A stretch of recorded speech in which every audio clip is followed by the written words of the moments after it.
দেখুন, প্রত্যেকটি মানুষকে এটা মনে রাখা দরকার, জানা দরকার যে আমাদের লাইফের, আমাদের জীবনের অত্যন্ত গুরুত্বপূর্ণ দুটি অধ্যায়। একটি হচ্ছে ইহলৌকিক এবং অপরটি হচ্ছে পরলৌকিক। তো আমরা যেন আমাদের লাইফের, আমাদের জীবনের একটি মাত্র অধ্যায় নিয়ে আজকে আমরা ব্যস্ত।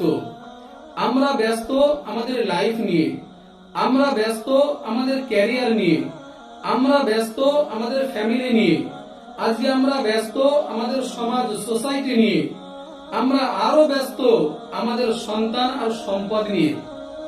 কিন্তু আমাদের লাইফের, আমাদের জীবনের আরো যে একটি অত্যন্ত গুরুত্বপূর্ণ অধ্যায় রয়েছে, সেটি হচ্ছে পরকাল।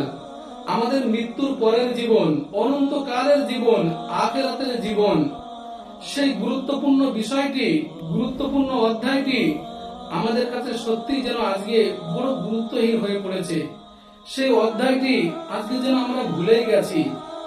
আজকে যদি আপনাকে প্রশ্ন করা হয় যে আপনার দুটি চোখের মধ্যে কোন চোখটি সবচেয়ে আপনার কাছে গুরুত্বপূর্ণ, তো স্বাভাবিকভাবে আপনি কিন্তু অ্যান্সার দেবেন, উত্তর দেবেন এক কথায় যে দুটোই। কারণ আমার কাছে আমার ডান চোখের গুরুত্ব যতটা, অনুরূপ ভাবে আমার বাম চোখের গুরুত্ব ঠিক ততটাই। মহান আল্লাহ তাআলা তিনি আমাদেরকে একটি দোয়া শিখিয়েছেন।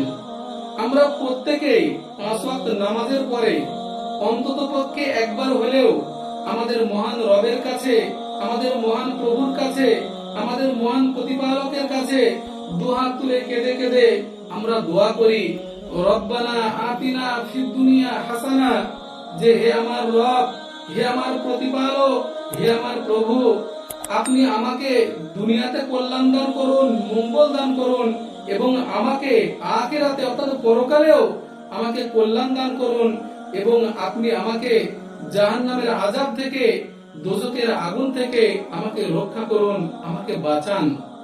তো কোরআনের এই আয়াত দ্বারা, কোরআনের এই সেন্টেন্স থেকে আমরা বুঝতে পারি যে আমাদের জীবনের যে দুটি অধ্যায় রয়েছে, দুটোই কিন্তু অত্যন্ত গুরুত্বপূর্ণ। কিন্তু বড় দুঃখের বিষয়, অত্যন্ত বড় বেদনার বিষয়, পরিতাপের বিষয়, আজকে আমরা শুধুমাত্র দুনিয়ার কল্যাণ চাই, দুনিয়ার মঙ্গল চাই, দুনিয়াতে আরাম আয়েশ চাই, আজকে আমরা দুনিয়াতে সুখ শান্তি স্বাচ্ছন্দ্য চাই, আজকে আমরা দুনিয়াতে নিরাপত্তা চাই। কিন্তু মনে রাখবেন, একজন মানুষকে সফল কাম তখনই বলা হবে, একজন মানুষকে সফল কাম তখনই ধরা হবে যখন সেই মানুষটি তার জীবনের উভয় অধ্যায়ে সফলতা অর্জন করতে পারবে।